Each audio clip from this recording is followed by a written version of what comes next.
Hello. Good afternoon po sa bawat isa. Ayan, pagpaumanhin po ninyo dahil ako po ay kasalukuyang nakakaranas ng pamamaga sa aking lalamunan at kung naririnig ninyo, hindi po clear yung aking pagsasalita. But I am here today because of the grace of God. And I have to preach the truth and the gospel para po talaga makuha natin ano po ang nais ng Diyos. Because I believe the reason why the Lord allowed me to enter in this kind of situation, because marami po sa atin nakakaranas din po ng ganito ngayon. May mga bagay na pumipigil sa atin para magpatuloy sa church. Amen. May mga bagay na pumipigil sa atin para mag-continue, para mag-grow. There are certain sins na nahuhulog tayo at ine-entertain natin. That is why sometimes the Lord allows certain things in our lives for us to redirect. At nandito po ako ngayon to testify to you the truth of the Lord para alam po natin ang gagawin po natin. Amen. Because YDC, we are in the series Fighting Faith. At narinig niyo po kanina sa mensahe o sinabi po ni Kuya AJ kanina that fighting faith is important. Napakahalaga po ng fighting faith. Amen. Sino dito nandyan last week? We have talked about fighting deception. One of the scary nature of deception is this. Hindi mo alam na deceive ka na. One of the scary things na pwedeng mangyari sa isang Kristiyano ay yung maranasan niyang nadideceive na siya, pero hindi mo malalaman kaya nga deception nga ito. That is the scary thing of deception. Alam niyo yung na-example ko nga sa CU namin kagabi. Alam niyo yung kapag nasa beach ka, sa dagat, mga kasama ko sa CU, last time, nagdagat kami. Alam mo yung nakasalbabida ka sa may dagat, sa may alon, nasa may pampang ka lang, ini-enjoy mo yung waves, maalon-alon. Hinayaan mo yung sarili mong makatulog ng mga ilang minuto dahil na-enjoy mo nga yung alon ng dagat. Tapos hindi mo na malayan, ilang kilometro na pala yung layo mo sa pampang. That is how deception works. Hindi natin namamalayan, but it is pulling us out away from the presence of God. That is why it is so important for us to remember those 3 points. Reading the Word, understanding the Word deeply, being guided by the Holy Spirit, and having fellowship with the saints. Engaging sa CU. Amen. Sino dito nag-enjoy sa CU? Amen. Totoo ba yan? Mamaya, wala akong makikitang tatakas, ha? Nagbabantay ako dyan sa harapan pagkatapos ng church. O, saan ka pupunta? May bibilin lang po, pastor. Tapos hindi mo na mahahagilap. Maya-maya, makikita mo yung story, nagkakape. Si mamaya niya, tawag dito, i-hide na ako sa mga story nila. Kayo, yung mga pattern ninyo But today, YDC, we're going to talk about fighting temptation. Fighting temptation. Faith that fights temptation. YDC, we need to fight. As early as now, you have to understand, sabi nga ni Pastor Manny sa amin, nung naniwala ka kay Kristo, that is the moment you've entered yourself in a spiritual battle. Nung tinanggap mo si Kristo, nung nananampalataya ka sa Kanya, nung umiiyak ka sa Kanya, nung youth camp, nilagay mo na yung sarili mo sa posisyon na alam mo, natatanggap ka na ng spiritual battle. That is why, hindi nyo namalayan yun, Pastor, bakit magmula nung tinanggap ko si Jesus, ang dami ko naging problema. Di ba? Dami ko naging challenges. Ang daming issues na nag-a-arise. Why? Because we've entered into a spiritual battle. And up until now, YDC, we are in a spiritual battle and we have to be aware. Why? Sabi nga sa John 10:10, hindi ko nababasahin yung buong context niya, pero sabi sa John 10:10, the thief comes to steal, kill, and destroy. He wants your life to be destroyed. He wants your very life, your very soul to be destroyed in hell. Nais ng demonyo yung buhay mo, yung kaluluwa mo, ay maging miserable at mapunta ng impyerno.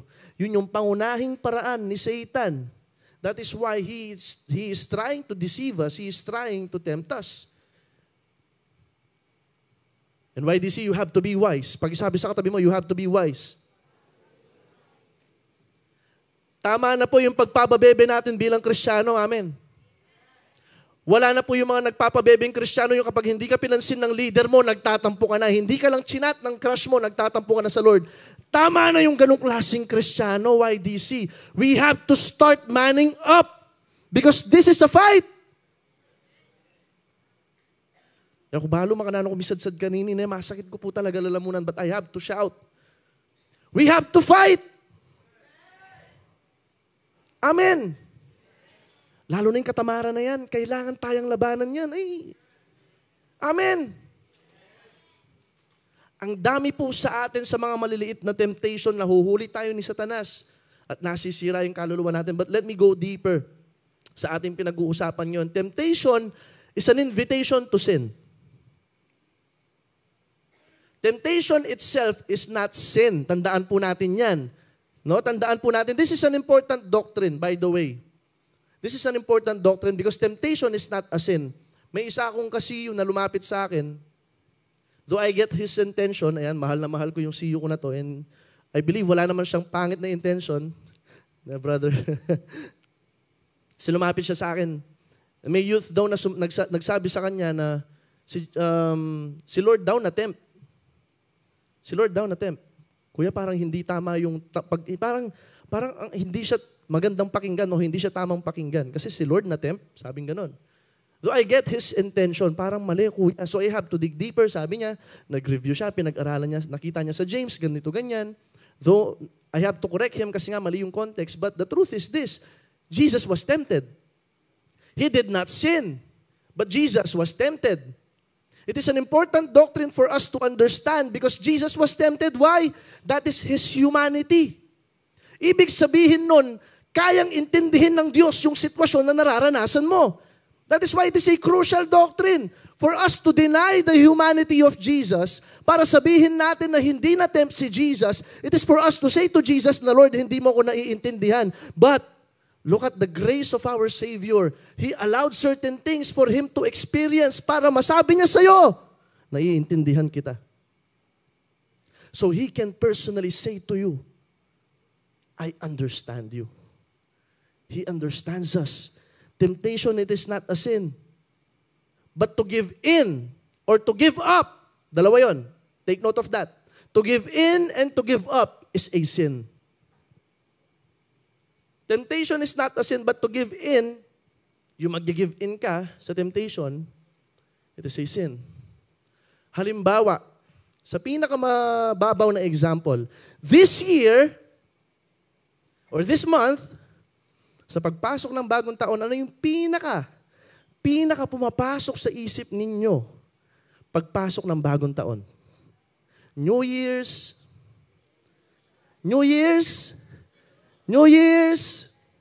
resolution.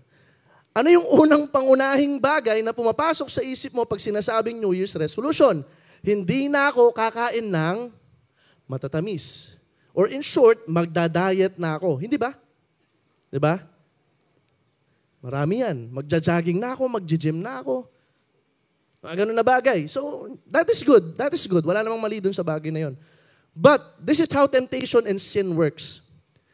Alam mo sa sarili mo na nagda-diet ka.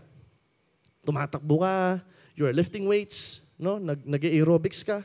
Ginagawa mo yung lahat for you to stay fit. And then, pag uwi mo ng bahay, yun, may makikita kang triple chocolate cake. Triple chocolate cake. Nakahapag sa lamesa. Aba, wala pang slice. Ikaw ngayon na nagda-diet, naamoy mo yung triple chocolate cake. Pampihira. Una, tinitignan mo. Lust of the eyes. Maya-maya, binabalik-balikan mo na. Paglabas mo ng kwarto, ito na.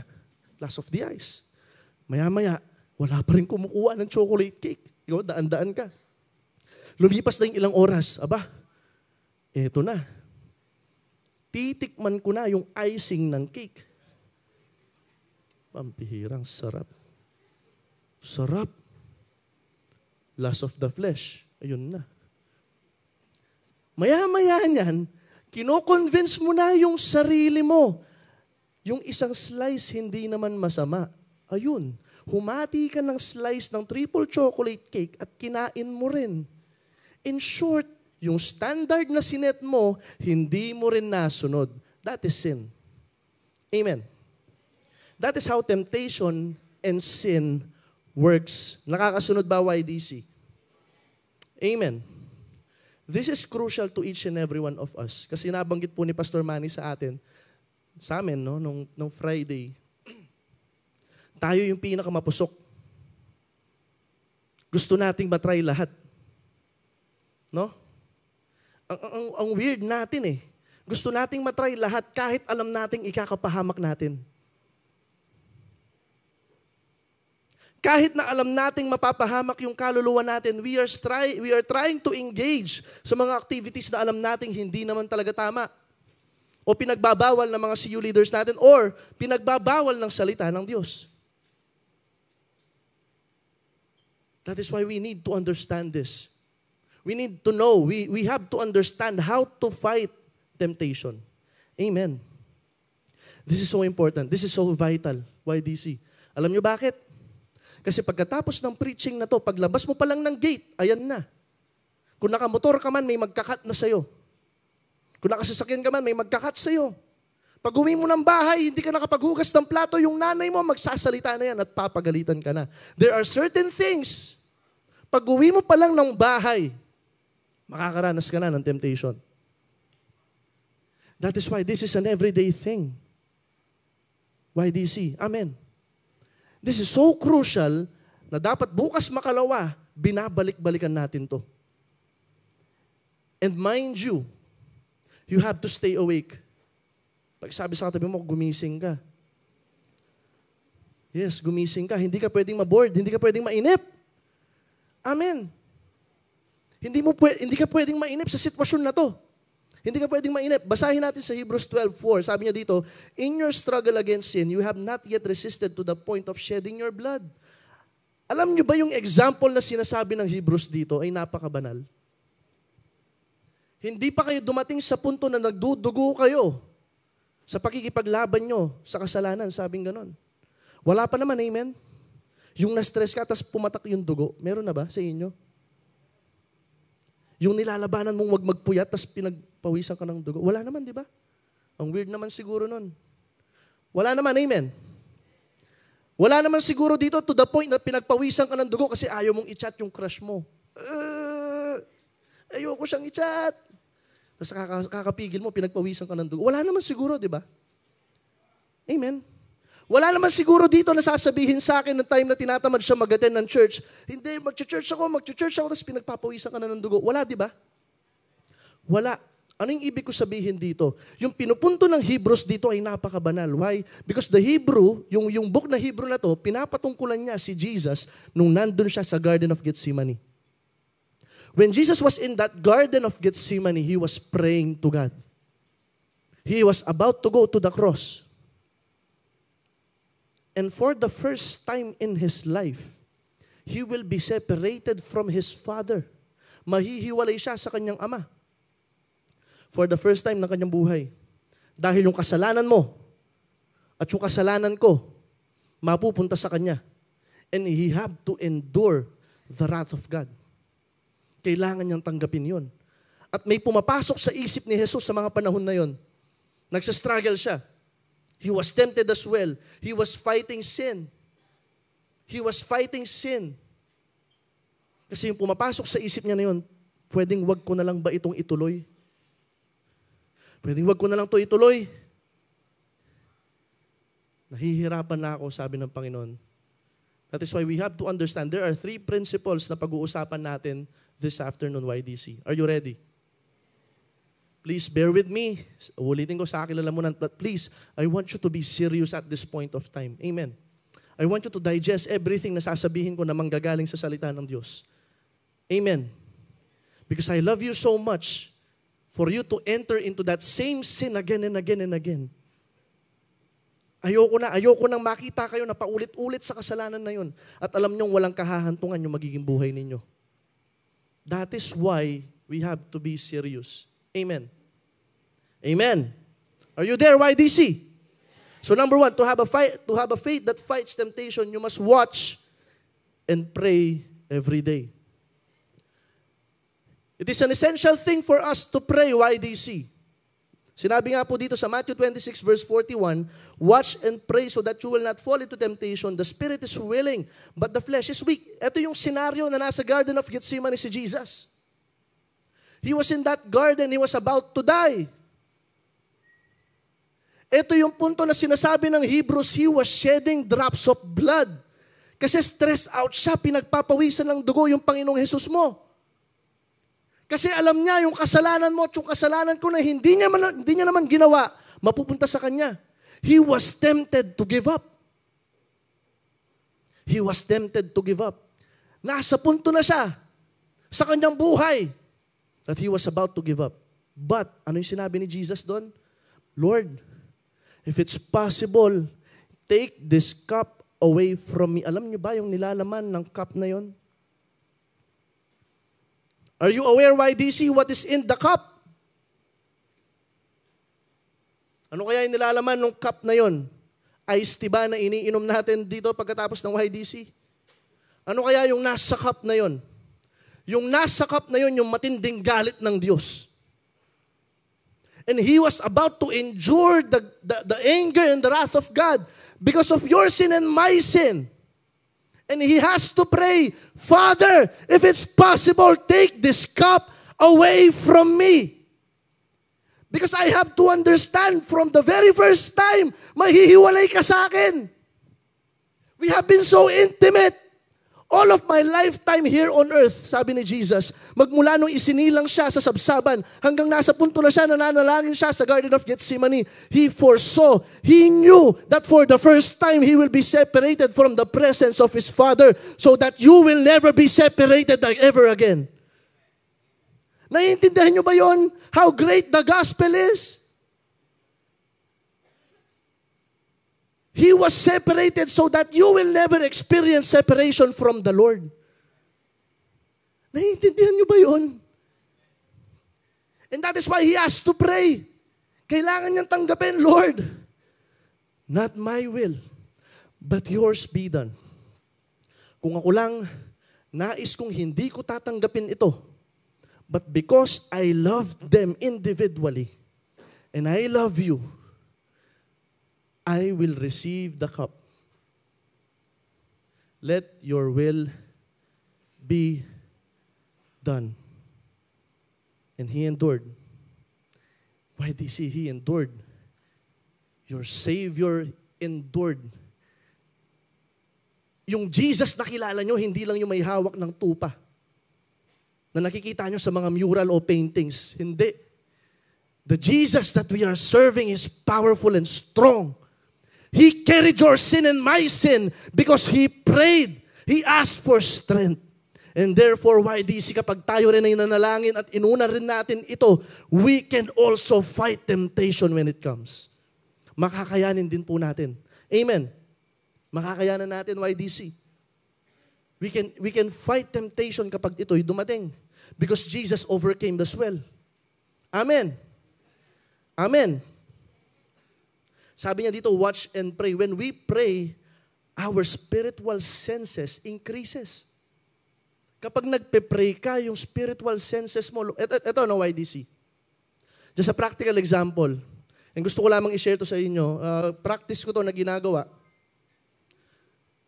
In the morning, the first 5 minutes of your time will determine your whole day. Ulitin ko. Pagmulat ng iyong mga mata, paggising mo, yung unang 5 minuto na gagawin mo, aapektuhin niya yung buong araw na ginagawa mo. So paggising mo ng umaga, tapos ang bumungad sa'yo, message agad ni crush, expect mo yung buong araw mo nakatuon na doon sa crush mo. Hindi. Hindi, talaga ba? O ito na lang. Una, paggising mo, pagmulat ng iyong mga mata, pagmulat ng mata mo, paggising mo, yung unang bumungad sa'yo, yung activity mo sa school. Di ba? Iikot na yan lahat sa mga activity mo sa school, kakalimutan mo na yung Diyos. You will forget about the Lord. hindi ka na magpe-pray, hindi ka na rin magbabasa ng word. The first 5 minutes of your day will affect your whole entire day. Kaya alam niyo yung ginagawa ko, pagising ko pa lang sa umaga, the first 5 minutes, what I will do is I will meditate the goodness of God. Lord, thank you for your grace. Lord, ginising mo ko today. If ginising mo ko today, how much more what will happen yung buong araw na to? That is why those first 5 minutes na ginagawa mo, crucial yan sa kung paano ma-determine yung buong araw mo. What if hindi ka nag-pray? What if hindi ka nag-pray? Why DC, look at this? A sinning man stops praying. A praying man stops sinning. Napakasimple lamang nun. Watch and pray, or you will fall prey to the enemy of your soul.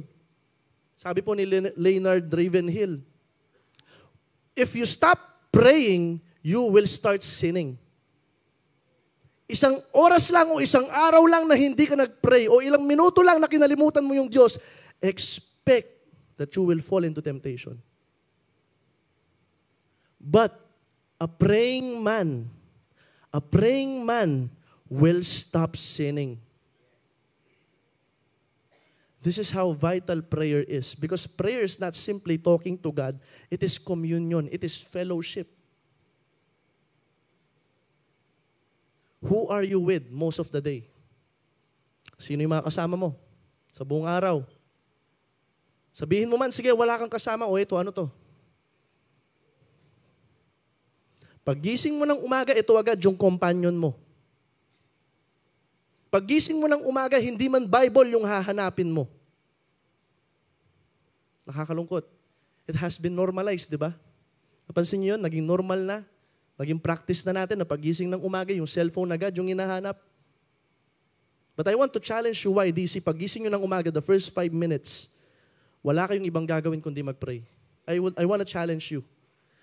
At panoorin ninyo kung paano ta-transform ng Lord yung buong buhay ninyo with that first 5 minutes. Na wala kayong ibang hahawakan kundi yung Bible ninyo.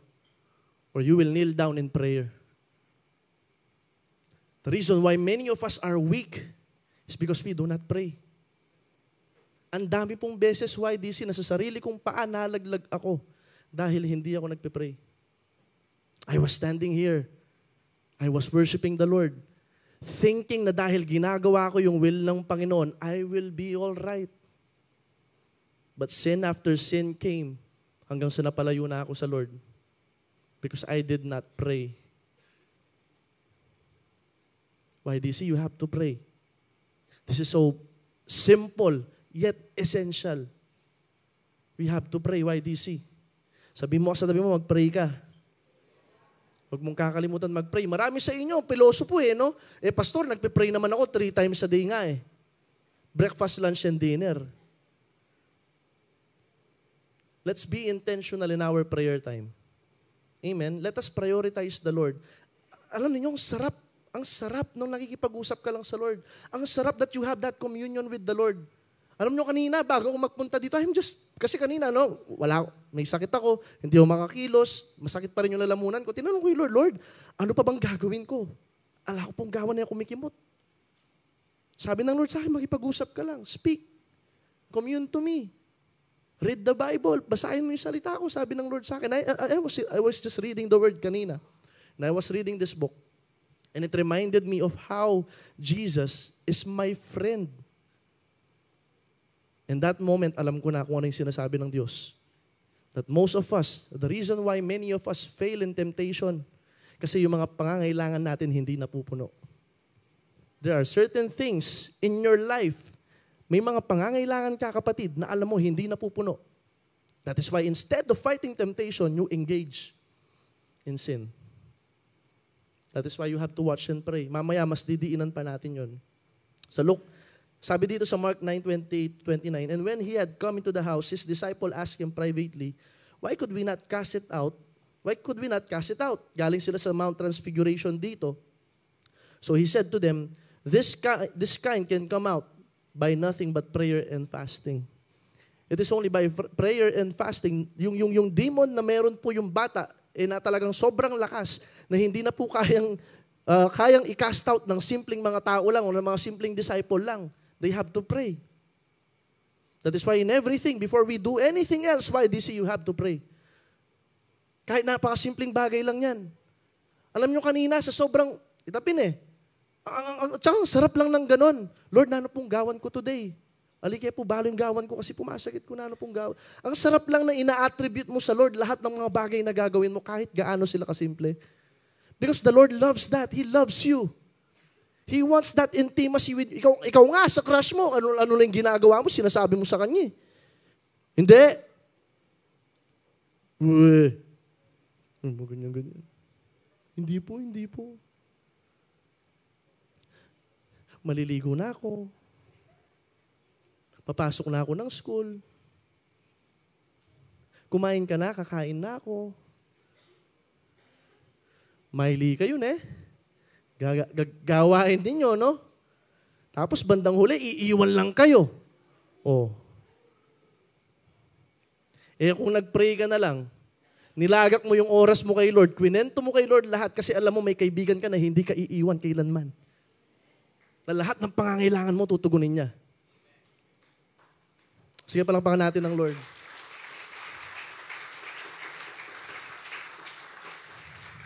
To cast out demons, we must strengthen our faith through prayer and fasting. Sabi sa Luke 18:1, one day Jesus told His disciple a story to show that they should pray and always never give up. Huwag tayong susukong manalangin in everything that we do, YDC, kahit na simpleng bagay lang. Alam nyo, kapag nagdadrive ako, minsan nadadatnan ako ni Ate Jaira ninyo ng parang wala ako sa sarili, ganyan, no? Kaya parang namamagay yung mata ko. Hindi niya alam, habang nagdadrive ako ng motor, kinakausap ko lang yung Lord. And I was just simply communicating to God. Kinakausap ko lang siya. Sinasabi ko lang sa Kanya yung mga frustrations ko, yung mga disappointments ko.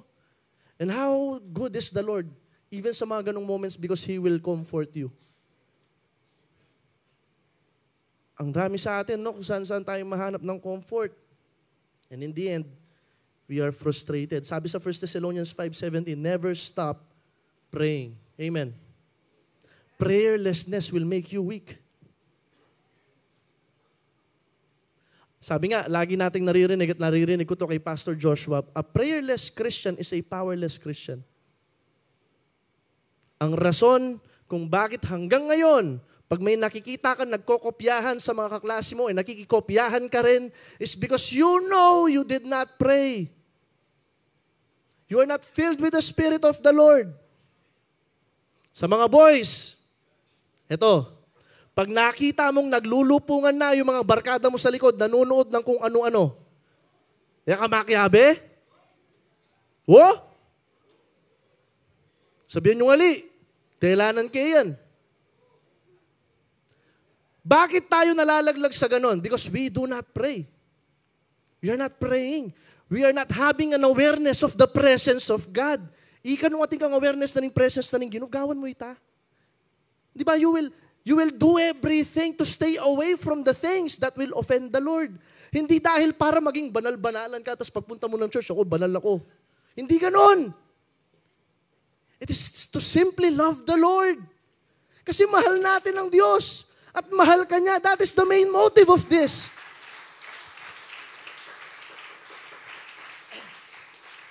That is the main motive. It is to love God. So prayerlessness will make us weak.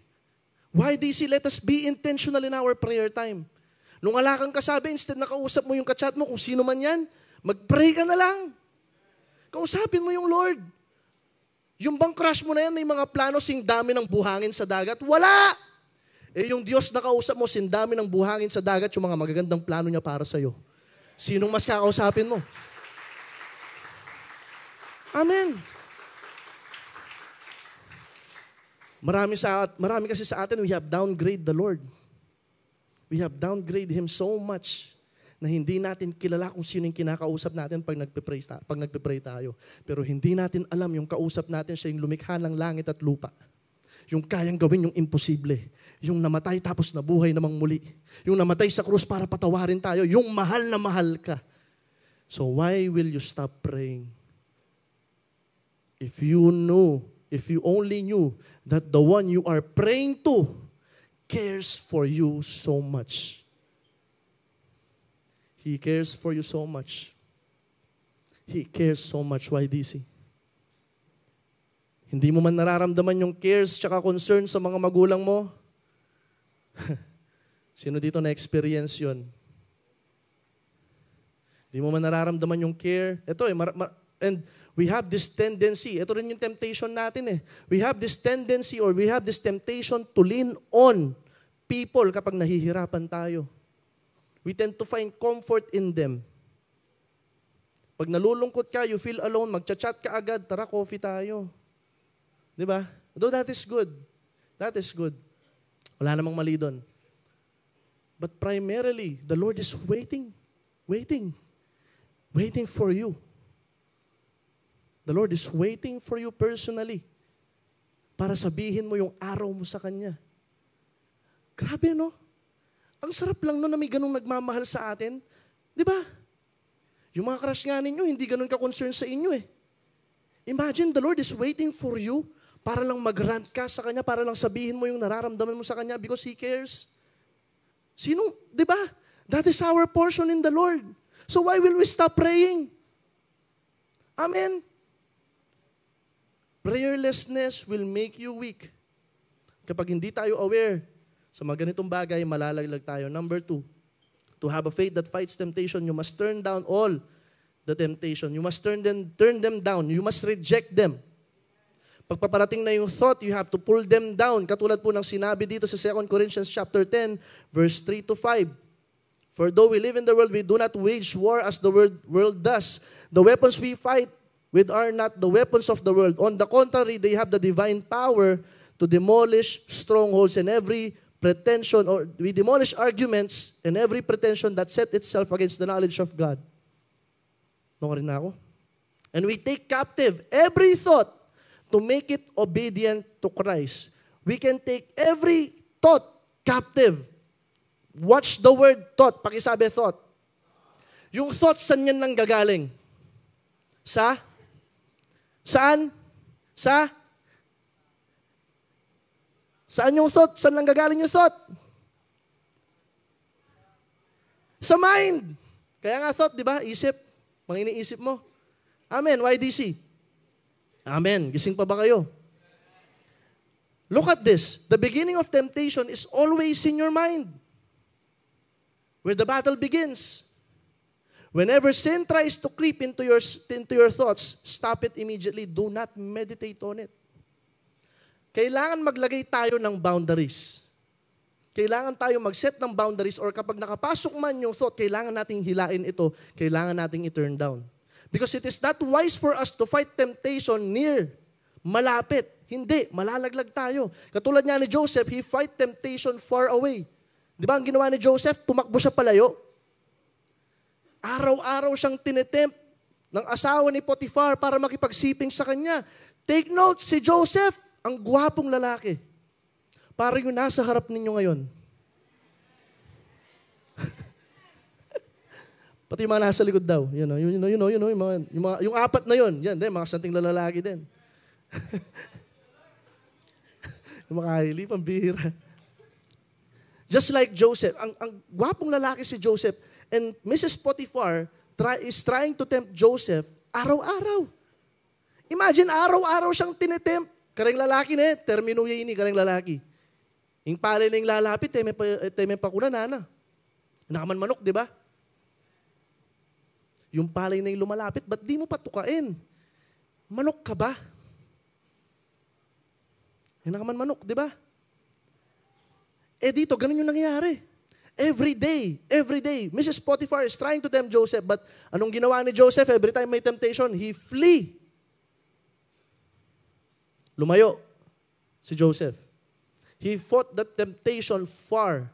Hindi niya nilabanan yung temptation na malapit kasi alam niya malalaglag siya. And same thing with the thoughts that comes into our mind. We need to pull them down, lalo na pag mag-isa tayo. We have to cast them because we have the authority. Christ has given us the authority. Bakit magagawa po natin yun, Pastor Radley? Magagawa natin yun because Jesus already conquered at the cross. At nung tinanggap natin si Jesus sa cross, nung namatay siya sa cross, nung tinanggap natin yung ginawa ni Jesus, then, we are already victorious. At kahit anong mga bagay na gagawin natin, we have the authority dahil binigay na po ng ating Panginoon. Amen, YDC? So pag may mga pumapasok po na thoughts sa mga isipan natin, we have to pull them down. Yung mga thoughts na nagsasabi sa'yo, minsan hindi man immorality eh. Yung mga thoughts na nagsasabing, hindi ka naman enough. Di ba? Hindi ka naman sapat. Tignan mo, pinagpalit ka niya. Oh. Oh. Tignan mo, mas magaling siya kaysa sa'yo.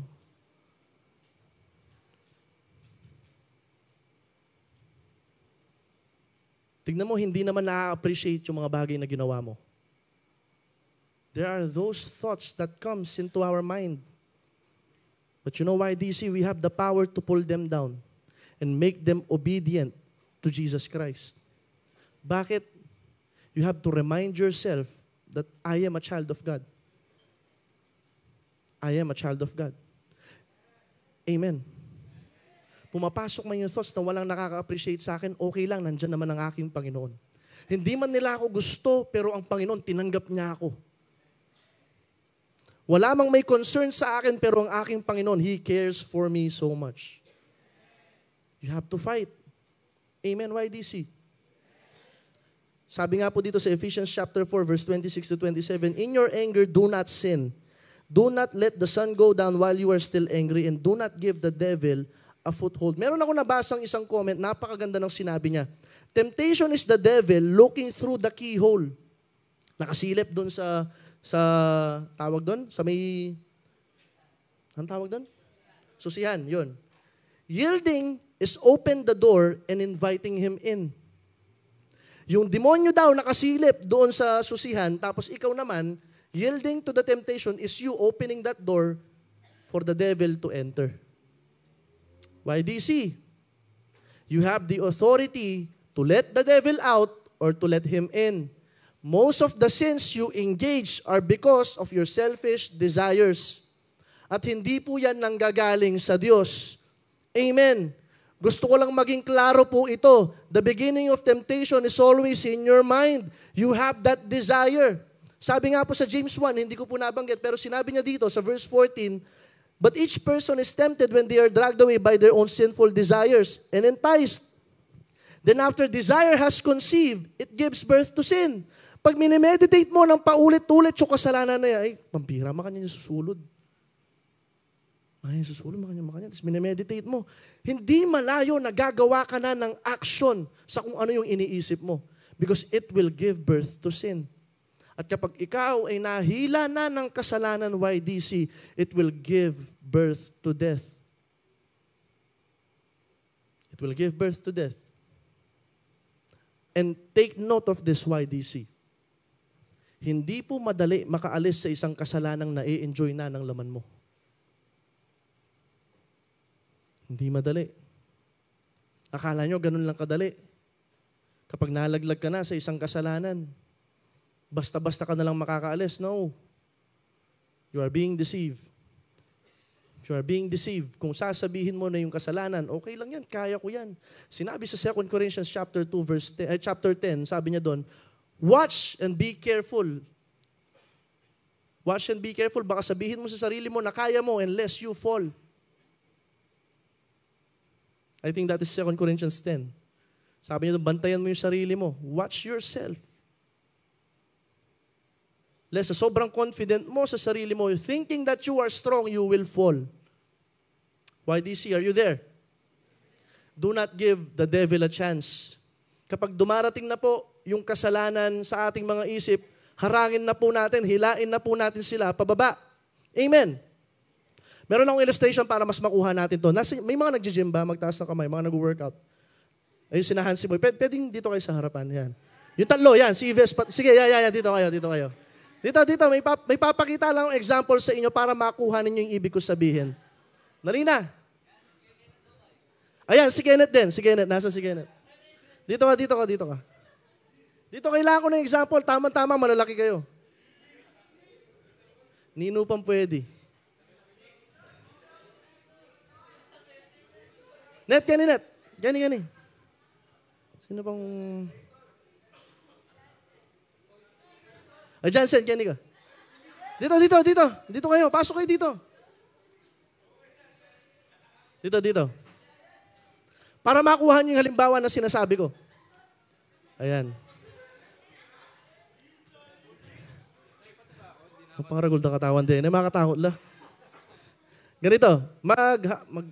Maghawak kawin kayo dito. Oo. Gawa kayo ng pila. Ay, gawa kayo ng line. Straight line. Tapos nakapaside. Mag-side kayo. Kaya kayo banda. Yan, mag-side kayo. Yan. Stop. Yan. Ayan. Para makuha natin yung sinasabi dun kanina, ito yung boundary. This is the boundary line.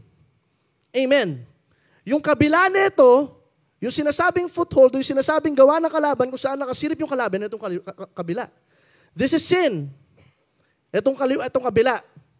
Feeling ko di ako makakalagpas dito, bubugbugin ako ng mga ito, lalaki ng katawan eh. So this is sin.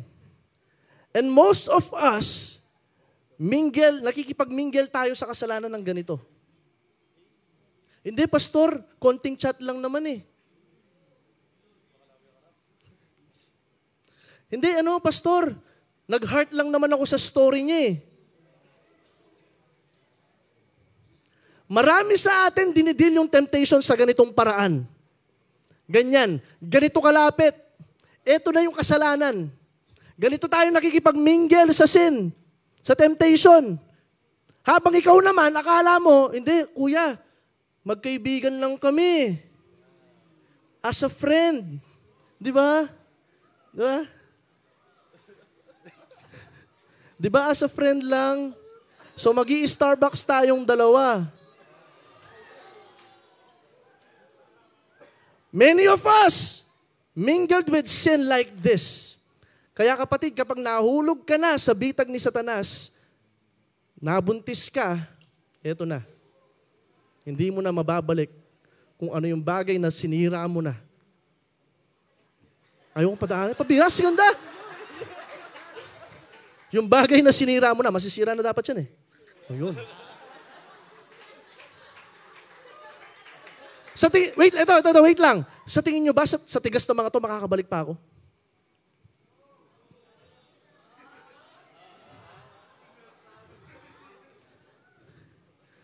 Lahat ng pangako ng Diyos nandoon, lahat ng mga magagandang bagay nandoon, yung presensya ng Panginoon nandoon.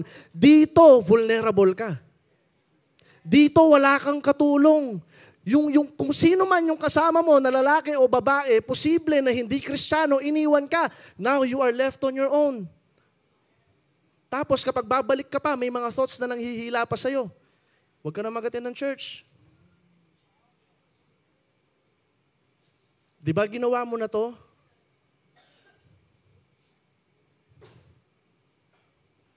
Amen. Marami sa atin ganito. Marami sa atin nandito na sa trap ng kaaway, hindi na tayo makalagpas. Tara, mag-attend ka ng CU. Halimbawa, may papasok na kaibigan mo. Yayayain ka mag-CU. Ayan, pasok ka. Yayayain ka mag-CU.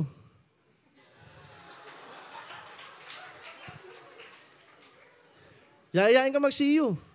Pero dahil nga may umihila na ng mga thoughts, dahil bumigay ka na sa kaaway, kahit anong lapit mo, wala na. Dahil nga nandito ka na sa lugar, paano natin ito malalabanan? Paano natin ito malalabanan? We will go to point number 3. Thank you so much, brothers. Thank you so much. Sa point number 3, sige, palakpakan naman natin yung buhay nila. How can we fight? Kapag nandun na po tayo sa ganitong klaseng punto. Sabi sa point number 3, to have a faith that fights temptation, you must submit to God and resist the devil. You have to submit yourself. Sabi dito sa James 4:6-7, I love this verse. But He gives more grace. Therefore, God opposes the proud but gives grace to the humble.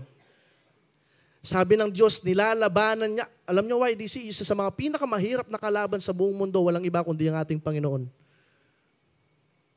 Amen. But look at this. God opposes the proud. Yung mga mayayabang, kinakalaban ng Diyos. Pero anong ginagawa ng Diyos sa mga nagpapakumbaba? He gives more grace. Kung nandun ka na sa trap ng kaaway at nalaglag ka, but then, You submit yourself. You humble yourself before the Lord. Nagpakumbaba ka, inamin mo sa sarili mo, Lord, I have sinned against you. I want to be far from this. Gusto ko lang makaalis dito sa kasalanan na to. I want to be free. Kapag nagpakumbaba ka, YDC, He will give you more grace. Sabi dito, submit yourself therefore to God, resist the devil, and he will flee from you. Ngayon, YDC, praise the Lord kung wala pa kayo sa ganung klaseng punto. Pero wag na tayong lumaban pa na malapit doon sa alam nating magkakasala tayo. Start creating boundaries. Yung boundaries, hindi po yan pangit. Yung boundaries, hindi po yan KJ. Start creating your boundaries. Amen. Kung alam mo, mahina ka doon, edi wag kang pumunta doon. Kung alam mo, mahina ka at marupok ka, pagka-chat mo siya, edi block mo. Ayan, edi kanyang buring i-block Seryoso, i-block nyo yan. Kung mas seryoso kayo kay Lord, i-block nyo. Ano? Kaya o? Ano? Ngayon o? Gio. Kung talagang seryoso kayo sa Lord at ayaw nyo na mapalayo kayo sa presensya ng Panginoon, alam nyo bakit kami nakafocus sa ganun? Kasi most of the time, doon tayo nalalaglag. Lagi na lang yan yung pinag-uusapan, lagi tayong dito nalalaglag. Kung hindi bitterness, love life, yung lumalayo o yung nanghihila sa'yo palayo sa church. Start creating boundaries. YDC kung hindi mo pa oras. Amen. Para hindi tayo malaglag. Alam nyo, pag nalaglag kayo, at nangyari yung worst na sinasabi ko, ang hirap ng bumalik. Kasi I've experienced it. But by the grace of God, I am here today because of His grace. Hindi ko to pwedeng ipagmalaki sa inyo. I have sinned many times before the Lord. But His grace is so sufficient for me to continue. And yun yung reason kung bakit hanggang ngayon nare-resist ko pa rin ang kalaban. Why? Because I show humility before the Lord. I understand that kapag iniwan ko sa sarili ko ito, mahihirapan ako. We need the Lord. Look at that. Submit yourself, therefore to God, resist the devil and he will flee from you. Unless hindi mo sinasubmit ang sarili mo sa Diyos, hindi mo mariresist ang demonyo. Kahit anong pagre-resist pa yan, hindi ka mananalo. Remember, Jesus reigns. He is King. Jesus is King. Jesus is Lord. Amen. At kapag hindi naghahari yung Diyos sa puso ng isang tao, walang protection po doon. Walang protection, walang guidance, walang boundaries. That is why you have to submit yourself before the Lord, and only then you can resist the devil. Amen. Amen. Sabi dito, the word submit in the New Testament comes from the Greek hupotasso, which means to obey, to put under. Be subject to, be submit. It means magpapasailalim tayo sa authority ng Diyos. And this is one of the things that young people hate today. Kasi kung hindi natin nagagawang mag-submit sa mga magulang natin, how can we submit to the one who has authority over us? YDC? YDC? We need guidance. Kapag inuna mo yung sarili mo at naging Panginoon ka ng sarili mong buhay, YDC, mapapahamak ka. Listen to me. Kung sino man, ulit-ulitin ko, lagi niyong naririnig sa akin nito. Kung sino man diyang nakaupo sa puso o sa trono ng puso mo na yan, siguraduhin mong kaya kang iligtas niyan. Because if that person who is sitting at the throne of your heart cannot save you, pagdating ng araw ng paghuhukom, kawawa ka. Amen. You have to assess who is seated at the throne of your heart. Sino yung nasusunod? Sino yung nasusunod sa puso, sa buhay mo?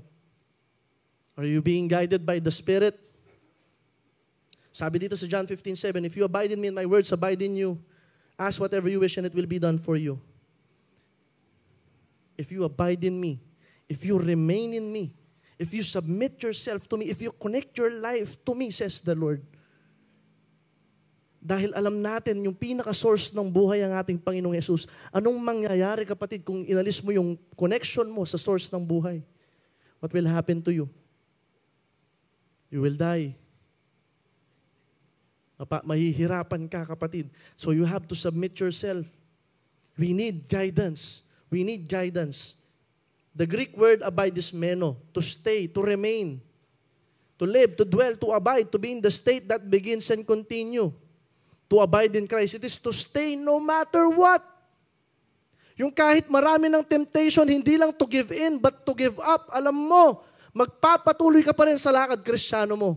Yung kahit marami ng umu-oppose sa'yo, hindi, magpapatuloy pa rin ako. Yung kahit na alam mo sa sarili mo, nahihirapan ka na, walang nagsusuporta sa'yo, walang may concern sa'yo, pero hindi, mag-a-attend pa rin ako ng church because the Lord is worth worshiping. I will submit myself under the authority of my God. I will attend the church. I will read the Bible because that is the right thing for me to do. And I love the Lord. Amen. Amen ba? And ask whatever you wish, it will be done for you. Ano man ang hihingin natin, if we are in Christ, it will be given to us even the power to resist the devil. It will be given to us as long as we are remaining and abiding in Christ. And what it means to abide, to remain, it is to be intimate with Christ. Amen. Sabi sa Ephesians 6:17, put on salvation as your helmet and take the sword of the Spirit, which is the Word of God. It is right relationship. Our right relationship with God through submission and abiding gives us authority to use the name of Jesus. Acts 19:13-16. Alam niyo yung example na to, yung story, hindi ko nababasahin. But meron tayo dito yung 7 sons of Sceva. Ewan ko kung familiar kayo dito. Yung 7 sons of Sceva, they are casting out a demon. At sinabi nila dito, I command you in the name of Jesus, whom Paul preached, to come out. Napansin niyo yung sinabi ng 7 sons of Sceva? I command you in the name, or sabi dito, they tried to use the name of the Lord Jesus in their incantation. Alam na alam mong hindi nanggagaling sa Diyos kasi incantation siya. Saying, I command you in the name of Jesus whom Paul preaches to, come out. And if hindi ka masyado o hindi ka mahilig magbasa ng salita ng Diyos, you will think that, okay lang yan. Wala namang mali dyan di ba? Di ba? May nag-amen. Kung hindi ka nagbabasa ng salita ng Diyos ng maayos, and you're not reading the Word of God, you will think that that phrase right there is fine. But in reality, it is not. Bakit? Because it lacks relationship. Tingnan niyo yung sinabi ng mga bata, ay ng mga 7 sons of Sceva. I command you in the name of Jesus, whom Paul preaches to. Lumabas kayo, kayong mga demonyo sa pangalan ni Jesus na pinapangaral ni Apostol Pablo. Ibig sabihin, yung 7 sons of Sceva, hindi naman talaga nila kilala si Kristo. So ano nangyari? To make the long story short, yung mga demonyo umalis sa lalaki at pinagbubugbog yung 7 sons of Sceva sa verse 16. Makikita ito, kawawa sila. Then the man with the evil spirit leaped on them, overpowered them, and attacked them with such violence, and they fled from the house naked and battered. Alalang malan, mumuli lang mangaga. Alalang salol, may ngabugbugla. Bakit? Kasi they are trying to cast out a demon, but they do not have the right relationship with Jesus. They are trying to resist the devil, and yet they are not submitted under the authority of Jesus Christ. Maybe the reason why we kept falling over and over again sa mga kasalanan na yan, YDC, is because we are not under the authority of Christ. Saan bang area ng buhay mo na hanggang ngayon, hindi pa rin Diyos ang ating Panginoon? Hindi pa rin siya Panginoon. Kahit ano palang mangyari, Diyos pa rin siya. Pero saang parte ng buhay mo na hindi siya Panginoon, hindi siya nasusunod? YDC, it's time to surrender. Isuko mo na yan. Isuko mo na yan. Hanggang kailan ka magiging talunan? Hanggang kailan mo hahayaan yung kaluluwa mo magiging talunan? Dahil sa paulit-ulit na kasalanan na yan. How long will you stay defeated?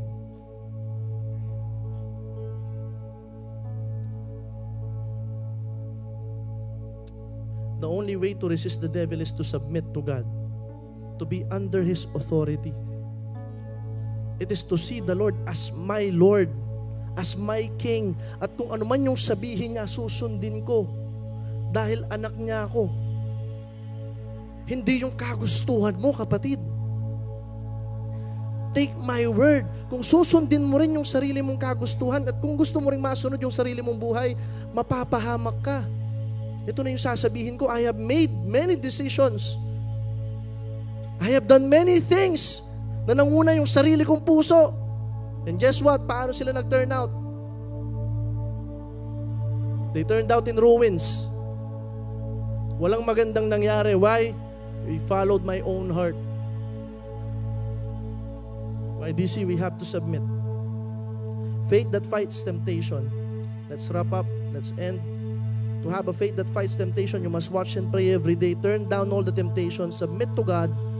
And resist the devil. Sabi sa 1 Corinthians 10:13, the temptations in your life are no different from what others experience, and God is faithful. He will not allow temptation to be more than you can stand. And when you are tempted, He will show you a way out so that you can endure. Pwede mo bang tawagin yung worship team? And as we sing the song earlier, how many among you here, YDC, you're not struggling anymore sa sin, but you already fell into sin? I want you to stand.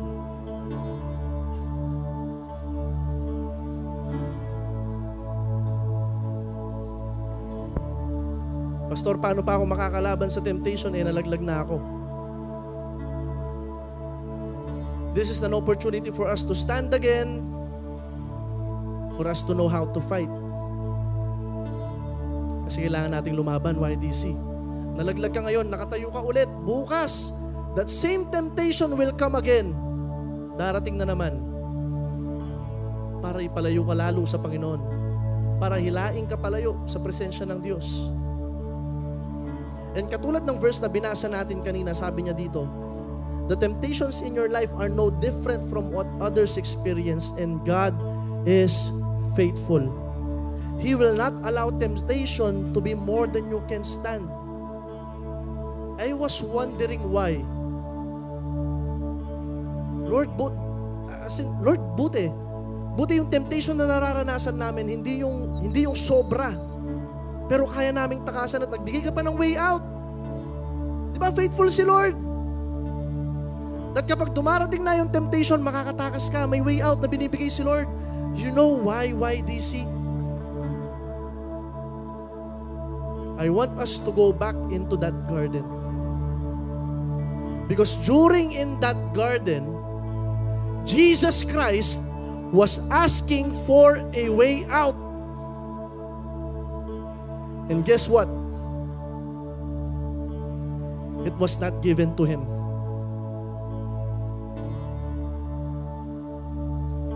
Let that sink in for a moment. Jesus Christ on that garden was tempted. He is asking the Lord, Father, if it's possible, take this cup away from me. Alisin mo to, Panginoon.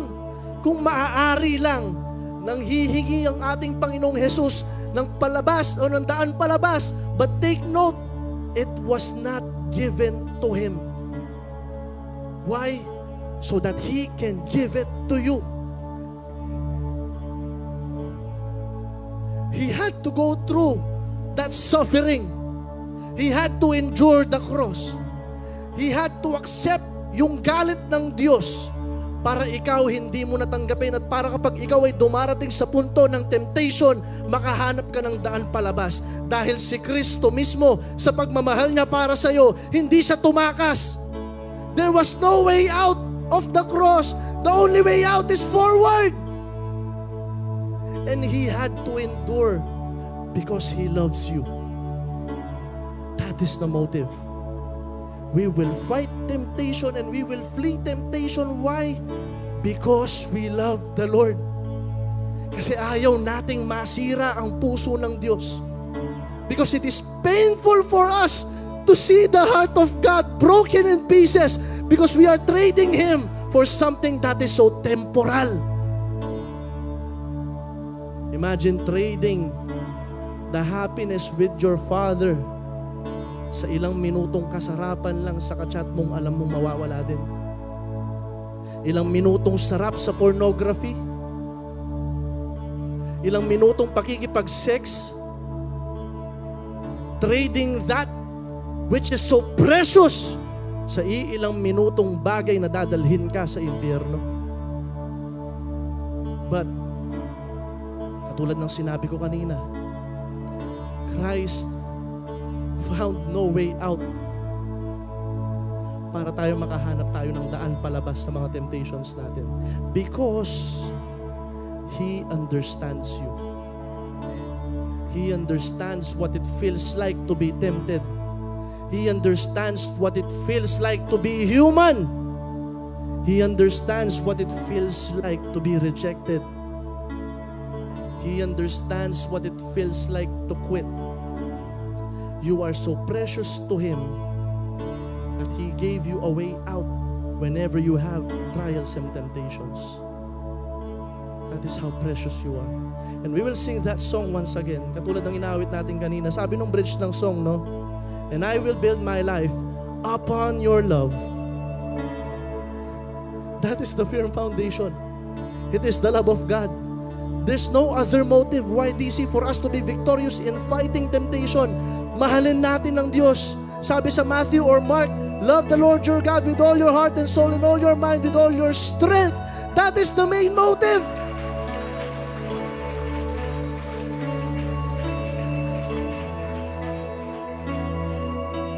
It is deciding in our minds na, Lord, mahal kita.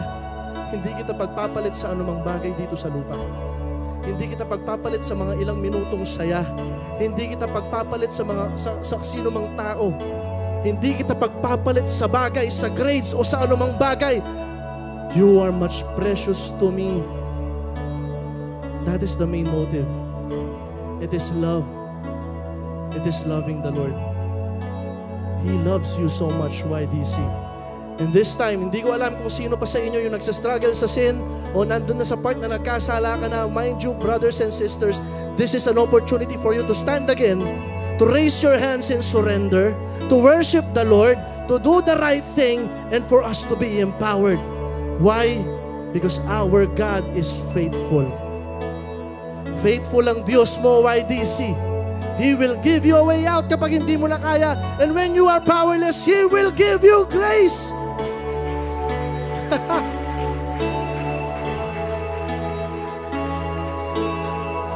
And I just know may mga pinapalaya na ang Diyos ngayon. I just know there are people who are healing right now. I just know that there are people who are being restored right now. So we will sing this song. We will sing this song and we will declare this over our lives. And we will remind ourselves that this is the main motive to fight temptation. It is because we love the Lord. I will build my life